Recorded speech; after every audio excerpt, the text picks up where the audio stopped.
नमस्कार मेरे प्यारे प्यारे साथियों, आप सभी स्वागत है आपके अपने YouTube चैनल में। मैं हूं अभिषेक सर और इस वीडियो में हम लोग क्लास 10 के मैथ के सिलेबस के बारे में जानकारी हासिल करेंगे। अगले कक्षा में प्रवेश करने के बाद प्रत्येक विद्यार्थी को अपने सिलेबस की जानकारी होनी चाहिए। इसलिए मैं आप लोगों के लिए बहुत ही मज़ेदार, बहुत ही इम्पोर्टेंट वीडियो लेकर आया हूँ, ताकि आप लोग सबसे पहले सिलेबस को जान सकें कि मैथ में हम लोग को क्या क्या पढ़ना है, कितने चैप्टर पढ़ने हैं और कौन कौन से गणित की शाखाएं हम लोग को पढ़नी है। गणित की शाखाओं से कितने कितने चैप्टर लिए गए हैं, सारी जानकारी इस वीडियो में उपलब्ध रहेगी। इसलिए आप लोग शुरू से लेकर अंत तक जरूर देखिए और अपनी तैयारी को बेहतर बनाइए। ठीक है, सिलेबस पता होगा तब जाकर के आप अपने तैयारी को बेहतर बना सकते हैं, यह निश्चित तौर पर हम लोग कर सकते हैं। तो आइए शुरू करते हैं, देर नहीं करते हैं और शुरू करते हैं आज का बहुत ही इंपोर्टेंट मजेदार क्लास। सबसे पहले देखिए आपकी क्लास 10 मैथ सिलेबस 2024-25। देखिए सबसे पहले हम लोग गणित की शाखाएं देखेंगे कि कौन कौन से गणित की शाखाएं जो है कौन कौन सी हैं जिनसे हम लोग को चैप्टर पढ़ने हैं। पहला शाखा जो है वह है number system. Number system chapter के साथ साथ हम लोग मार्किंग स्कीम भी समझेंगे, क्योंकि कितने चैप्टर से कितने नंबर के सवाल प्रश्न पूछे जाते हैं आपके मैट्रिक एग्जाम में, ये भी हम लोग बहुत अच्छी तरह से समझेंगे। तो नंबर सिस्टम पहला गणित की शाखाएं है जिससे हम लोग को पढ़ना है। सेकेंड नंबर जो है वह है हम लोगों को पढ़ना अलजेब्रा। अलजेब्रा से पढ़ना है, ठीक है। थर्ड नंबर जो है यह हम लोग को पढ़ना है जियोमेट्री से। उसके बाद चौथा नंबर हम लोग को पढ़ना है कोऑर्डिनेट ज्योमेट्री। कोऑर्डिनेट ज्योमेट्री से हम लोग को चैप्टर पढ़ना है, ठीक है। उसके बाद हम लोग को पढ़ना है ट्रिगोनोमेट्री से, ट्रिगोनोमेट्री से। और छठा नंबर जो पढ़ना है वो हम लोग को पढ़ना है मेंसुरेशन। मेंसुरेशन से पढ़ना है, ठीक है ना। उसके बाद सातवां नंबर पढ़ना है हम लोग को स्टैटिस्टिक्स से पढ़ना है। और 8 नंबर हम लोग पढ़ना है प्रोबेबिलिटी। प्रोबेबिलिटी इतना गणित की शाखाएं हम लोग को पढ़नी होगी। अब बात करें मार्किंग स्कीम की, तो मार्किंग स्कीम आप लोग समझ लीजिए। नंबर सिस्टम से हम लोग को 10 मार्क्स का 10 मार्क्स का पढ़ना होता है, ठीक है। मतलब कि नंबर सिस्टम से एग्जाम में 10 नंबर का क्वेश्चन पूछता है, ठीक है। उसके बाद अलजेब्रा से 20 मार्क्स, अलजेब्रा से 20 मार्क्स का क्वेश्चन पूछता है। ज्योमेट्री से भी 20 मार्क्स का क्वेश्चन पूछता है। और कोऑर्डिनेट ज्योमेट्री से 10 मार्क्स का क्वेश्चन पूछता है, ठीक है। ट्रिग्नोमेट्री से भी 20 मार्क्स का क्वेश्चन पूछता है, ठीक है। मेंसुरेशन से 10 मार्क्स का, और इन दोनों को मिलाकर के 10 मार्क्स। अब कुल टोटल जोड़ लीजिए कि कितने मार्क्स का क्वेश्चन जो है एग्जाम में आता है, कौन कौन से ब्रांचेस से आते हैं। तो 10 और 20 30, 20 50, 10 60 और 20 80 और 20 100 अंक का पूछता है, ठीक है। नंबर सिस्टम का मतलब होता है संख्या पद्धति, अलजेब्रा का मतलब होता है बीजगणित, ज्योमेट्री का मतलब ज्यामिति, कोऑर्डिनेट ज्योमेट्री का मतलब निशान ज्यामिति, ठीक है। ट्रिगोनोमेट्री का मतलब त्रिकोणमिति होता है। मेंसुरेशन मतलब क्षेत्रमिति, ठीक है। क्षेत्रमिति में हम लोग वृत्त का क्षेत्रफल पढ़ना है। घन, घनाभ, शंकु, बेलन, गोला, अर्धगोला इत्यादि का हम लोग को आयतन, पृष्ठीय क्षेत्रफल इत्यादि हम लोग को पढ़ना है। बहुत अच्छी तरह से हम लोग समझेंगे। स्टैटिस्टिक्स भी पढ़ना है, सांख्यिकी पढ़ना है, माध्यमिक का बहुलक निकालने वाला सिस्टम पढ़ना है। उसके बाद हम लोग को प्रोबेबिलिटी प्रायिकता हम लोग को पढ़ना है। यह हो गया हम लोग का कौन सी, तो ब्रांच के नाम हो गए, गणित की कौन कौन से शाखाओं से हम लोग को कितना नंबर का क्वेश्चन पूछता है, यह होगा। अब आइए हम लोग देखते हैं कि कितने चैप्टर पढ़ने हैं क्लास 10th के मैथ में। ठीक है जी, देखिए 15 चैप्टर पढ़ने होंगे, 15 चैप्टर पढ़ने हैं, 15 चैप्टर। ठीक है, कितने चैप्टर, 15 चैप्टर पढ़ने। इन 15 चैप्टर में सबसे पहला चैप्टर होता है वास्तविक संख्या, रियल नंबर जिसको बोल सकते हैं, वास्तविक संख्या। ठीक है, पहला चैप्टर कितना कौन सा है, वास्तविक संख्या।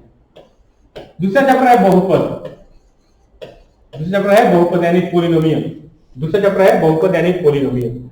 सभी चैप्टर्स का थोड़ा थोड़ा हमें संक्षिप्त विवरण मैं दूंगा इसके बाद। ठीक है, पहले चैप्टर का नाम मैं बता दे रहा हूं। तीसरा चैप्टर है दो चरों वाले रैखिक समीकरण, दो चरों वाले रैखिक समीकरण युग्म, यह हम लोग को पढ़ना है, समीकरण युग्म। ठीक है, 9th क्लास में केवल समीकरण पढ़ना था, इसमें दो समीकरण पढ़ना है, इसलिए इसको समीकरण युग्म के नाम से जानते हैं, युगपत समीकरण भी कहते हैं। चौथा चैप्टर हम लोग को पढ़ना है द्विघात समीकरण। यदि द्विघात बहुपद के बारे में आप जानते हैं तो निश्चित तौर पर द्विघात समीकरण आराम से समझ में आएगा। ठीक है, इसे द्विघात बहुपद का थोड़ा कमांड करना चाहिए ताकि द्विघात समीकरण समझ में आए, बस थोड़ा सा फर्क है, हम लोग समझेंगे। पांचवा चैप्टर जो है समांतर श्रेणी, समांतर श्रेणी। ठीक है, छठा चैप्टर जो है वह है त्रिभुज, क्या है, त्रिभुज। सातवां चैप्टर है निर्देशांक ज्यामिति, निर्देशांक ज्यामिति। ठीक है, निर्देशांक ज्यामिति। क्लियर।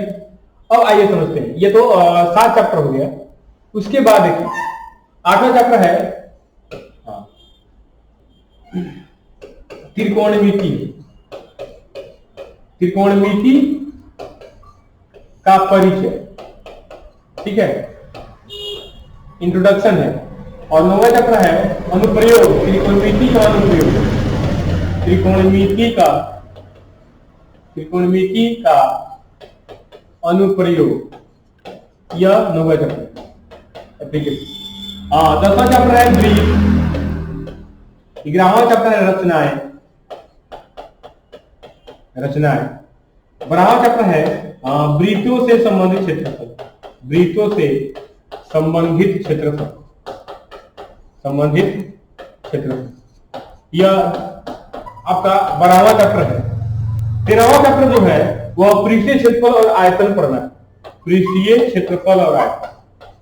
ठोस आकृतियों, ठोस आकृति में घन, घनाभ, बेलन, शंकु, गोला, अर्धगोला, छिन्नक इत्यादि का पृष्ठीय क्षेत्रफल एवं आयतन पढ़ना हो। ठीक है, क्षेत्रफल एवं आयतन पढ़ना। उसके बाद समझिएगा अगला चैप्टर जो है, ठीक है, 14 नंबर चैप्टर है सांख्यिकी, सांख्यिकी। और 15 नंबर चैप्टर जो है, 15 चैप्टर है प्रायिकता पढ़ना है, प्रोबेबिलिटी। ठीक है, चांसेस। ये 15 चैप्टर हम लोग को क्लास 10th में पढ़ने हैं 100 अंक के लिए, टोटल मार्क्स होते हैं 100। अब बात करें बिहार बोर्ड की, बिहार बोर्ड की पैटर्न की बात करें, पैटर्न भी समझा देते हैं, बहुत अच्छी तरह समझिएगा ताकि आपके एग्जाम में बहुत ही हेल्प मिले। देखिए ऑब्जेक्टिव का जहां तक सवाल है, ऑब्जेक्टिव 50% पूछता है और सब्जेक्टिव जो होता है वह भी 50%। अब बात करें ऑब्जेक्टिव सवाल कितने आते हैं और सब्जेक्टिव सवाल कितने आते हैं, इसकी बात करें थोड़ा सा। तो ऑब्जेक्टिव जो होता है, ऑब्जेक्टिव में 100 क्वेश्चंस रहते हैं, 100 क्वेश्चंस रहते हैं। कितने मार्क्स का, 50 मार्क्स का। ठीक है, सब्जेक्टिव को जो है 2 पार्ट में बांट दिया जाता है। पहला पार्ट में आता है शॉर्ट, मतलब लघुतरीय, शॉर्ट में रहता है 30 क्वेश्चन। देखिए शॉर्ट में 30 क्वेश्चन रहता है, 30 क्वेश्चन। जिसमें से 15 क्वेश्चन बनाना है 30 अंक के लिए। बनाना कितना है? 15 क्वेश्चन। सॉल्व कितना करना होता है? 15 क्वेश्चन को सॉल्व करना होता है, लेकिन 30 मार्क्स के लिए रहता है, यह बात याद रखिए। और जो दीर्घोत्तरीय प्रश्न है लॉन्ग, ये शॉर्ट का हो गया, शॉर्ट का हो गया, लॉन्ग का हो गया। लॉन्ग में देता है 8 क्वेश्चन, ठीक है। लॉन्ग में देता है कितना? 8 क्वेश्चन, 8 क्वेश्चन, जिसमें से बनाना कितना रहता है? 4 क्वेश्चन। 8 क्वेश्चन में से बनाना है 4 क्वेश्चन, इसमें से बनाना है 15 क्वेश्चन, और प्रत्येक क्वेश्चन जो 2-2 अंक का रहता है शॉर्ट में, तो 15 में 30 नंबर हो गए। और ये बनाना है 4 क्वेश्चन, 4 × 5 = 20 अंक हो गया, 20 मार्क्स हो गया। अब बोलिएगा कितना मार्क्स हो गया? 100 मार्क्स हो गया। इस तरह यह पैटर्न है एग्जाम का, और इसी को मद्देनजर रखते हुए आप लोग तैयारी कीजिएगा, तब जाकर के सफल हो पाइएगा, निश्चित तौर पर सफल हो पाइएगा। ये बात याद रखिए, ठीक है। तो फिर से समझा दे रहे हैं, ऑब्जेक्टिव पूछता है 100 क्वेश्चन। ऑब्जेक्टिव कितना क्वेश्चन पूछता है? 100 क्वेश्चन पूछता है, ठीक है, जिसमें से 50 क्वेश्चन बनाना है, 85 क्वेश्चन सॉल्व करना है, 85 क्वेश्चन सॉल्व करना है, 50 अंक मिलेगा। सब्जेक्टिव में आता है शॉर्ट क्वेश्चन, कितना? 30 गो, जिसमें से 15 क्वेश्चन आपको सॉल्व करना है, 30 मार्क्स मिलेगा। और लॉन्ग क्वेश्चन जो आता है वह आता है 8 क्वेश्चन। लॉन्ग क्वेश्चन जो आता है 8 गो, ठीक है ना, जिसमें से 4 क्वेश्चन को सॉल्व करना है, 20 अंक मिलेगा। तो जान लीजिए कि आपका 50 अंक, 30 अंक और 20 अंक, कितना हो गया? 100 अंक का क्वेश्चन सॉल्व करने को मिलेगा, ठीक है ना। और आप 100 अंक कितना नंबर ला पाते हैं, यह आपकी जिम्मेदारी है। तैयारी को बेहतरीन बनाने के लिए सबसे पहले सिलेबस की जानकारी होनी चाहिए। सिलेबस बहुत अच्छी तरह से समझिए कि कौन से चैप्टर को हम लोग पढ़ेंगे कि ज्यादा से ज्यादा हम लोग को अंक प्राप्त हो सकेगा। हालांकि कोई भी चैप्टर जो है यहाँ पर मतलब कि खराब नहीं है, सब चैप्टर बहुत बढ़िया है, अपने आप में एक बेहतरीन चैप्टर्स हैं। वास्तविक संख्या में हम लोग को अब थोड़ा सा सभी चैप्टर के बारे में थोड़ा सा डिटेल बता देते हैं ना, क्या क्या पढ़ना है। उतना लिखेंगे तो थोड़ा टाइम लगेगा, भरभली में बता देता हूँ, ठीक है ना। वास्तविक संख्या में हम लोग को 2 चीज पढ़ना है, बेसिकली 3-4 चीज पढ़ना है, 2 चीज नहीं 3-4 चीज। पहला चीज यूक्लिड भाइनल एल्गोरिथम पढ़ना है, उसके द्वारा मौसा निकाला जाता है। अभाज्य गुणनखंड विधि से मौसा निकालना सीखना है। उसके बाद अपरिमेय संख्या को सिद्ध करने का सीखना है, उसको शांत और आसान दशमलव प्रसार हम लोग को सीखना है, ये चैप्टर 1 से। बहुपद में रैखिक बहुपद, द्विघात बहुपद, त्रिघाती बहुपद पढ़ना है, उसको शून्य के निकालना पढ़ना है, बहुपदों का योगफल गुणनफल पढ़ना है, ठीक ना। 2 चर वाला समीकरण युग्म में हम लोग को मतलब कि ग्राफीय विधि से हल सीखना है। तो याद रखिए, दीर्घोत्तरीय प्रश्न में एक क्वेश्चन ग्राफीय विधि से जरूर रहता है, इसको बहुत अच्छे से समझ लीजिए। ग्राफीय विधि से हल, प्रतिस्थापन विधि से हल, विलोपन विधि से हल, वज्रघूर्णन विधि से हल, ये हम लोग को तीसरा चैप्टर में सीखना है। चौथा चैप्टर में द्विघात समीकरण पढ़ना है, ax² + bx + c = 0, ठीक है ना। यह द्विघात समीकरण का मानक रूप होता है, ठीक है ना। द्विघात समीकरण को हल करने की विधि अभाज्य गुणनखंड विधि से ना, गुणनखंड विधि से कहिए, और उसके बाद पूर्ण वर्ग बनाकर, उसके बाद द्विघाती सूत्र का प्रयोग करके, इन तीनों विधि से हम लोग को सीखना है। समांतर श्रेणी में हम लोग को nवां पद और एपी के व्यापक पद हम लोग को पढ़ना है, n पदों का योगफल पढ़ना है। त्रिभुज में हम लोग को पढ़ना है कौन सी, मैं बता देता हूं। सबसे पहले थेल्स प्रमेय पढ़ना है, थेल्स प्रमेय का विलोम पढ़ना है, समरूपता पढ़ना है। 9th क्लास में सर्वांग समता पढ़ना होगा मेरे प्यारे बच्चों, लेकिन इसमें जो है समरूपता पढ़ना है, ठीक है। समझ में आ गया मेरे दोस्त, देखिए ध्यानपूर्वक। उसके बाद हम लोग को पढ़ना है समरूप त्रिभुजों के क्षेत्रफलों का अनुपात उनके संगत भुजाओं के वर्गों के अनुपात के बराबर होता है, अनुपात के वर्ग के बराबर होता है, ठीक है, ये भी समझ लो। त्रिभुज में पढ़ना है। उसके बाद हम लोग को समबाहु त्रिभुज वगैरह सबके गुण के बारे में पढ़ना है। समकोण त्रिभुज से रिलेटेड एक थ्योरम है पाइथागोरस प्रमेय, उसको पढ़ना है, उसका विलोम पढ़ना है। निशान ज्यामिति में 2 मूल बिंदु से दूरी, 2 बिंदुओं के बीच की दूरी, विभाजन सूत्र, मध्य बिंदु का निशान, केंद्रक, त्रिभुज के केंद्र का क्षेत्रफल, त्रिभुज के केंद्र का निशान, त्रिभुज के क्षेत्रफल इत्यादि निकालना हम लोग सीखेंगे। समरेख भी हम लोग सीखेंगे 7 चैप्टर में। 8 चैप्टर में त्रिकोणमिति में हम लोग पढ़ेंगे त्रिकोणमितीय अनुपात, sine theta, cos theta, tan theta, sec theta, cosec theta और कॉसेक थीटा, कॉट थीटा के बारे में पढ़ेंगे, ठीक है। त्रिकोणमिति का अनुप्रयोग या हाइट एंड डिस्टेंस इसको कहते हैं। 9th नंबर चैप्टर जो है ना, हाइट एंड डिस्टेंस, वृत्त या ज्यामिति के अंतर्गत आता है, और वृत्त में हम लोग बहुत सारे कांसेप्ट पढ़ने को मिल जाएगा। इसी में हम लोग पढ़ेंगे कौन चीज मालूम है, स्पर्श रेखा हम लोग इसी में सीखेंगे। रचनाएं पढ़ना है, रचनाएं से भी क्वेश्चन, रचना से भी क्वेश्चन आता है। वृत्त से संबंधित क्षेत्रफल, वृत्त का क्षेत्रफल, वृत्त का परिधि, ठीक है, अर्धवृत्त का क्षेत्रफल, अर्धवृत्त की परिधि इत्यादि पढ़ना है। पृष्ठीय क्षेत्रफल और आयतन, ठोस आकृतियों के पृष्ठीय क्षेत्रफल और आयतन के बारे में हम लोग को जानकारी हासिल करनी है, ये बात हम लोग याद रखेंगे। उसके बाद समझिएगा सांख्यिकी में माध्यमादिका बहुलक के बारे में पढ़ना है, ठीक है, माध्यमादिका बहुलक, ठीक है ना, या केंद्रीय प्रवृत्ति के 3 मापक होते हैं, माध्यमादिका बहुलक, इसके बारे में हम लोग को पढ़ना है।